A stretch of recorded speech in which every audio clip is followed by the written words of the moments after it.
Hey there guys, what is up? In this video, we are going to show you how to change the size of your chessboard, make it bigger, make it smaller, whatever the size that suits you for that day. It's actually quite simple. Log into your chess.com account, and once you are in your homepage, just play any game. For this example, we are just going to do a puzzle, so to speak. And once you are here on any chessboard, I want you to hover your mouse here on the side, right?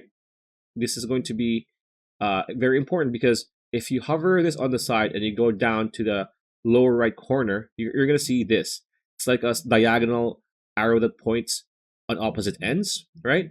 If I remove my mouse here, it's going to disappear. But if I put it here on the right hand side, it's going to show itself. And what you want to do is, if your mouse becomes that icon here, hold click and then drag it up to make it smaller, like so, and then drag it down to make it more bigger as much as you want. But this is the biggest it can be, right? But again, it's more so make it a bit smaller to make it, I guess, cuter if you want. So that is how you change the size to something bigger or something smaller when it comes to your board on chess.com. That's pretty much it. That's a video. Hope you liked it. Like, comment, share, subscribe, ring that bell icon. We'll see you on the next video.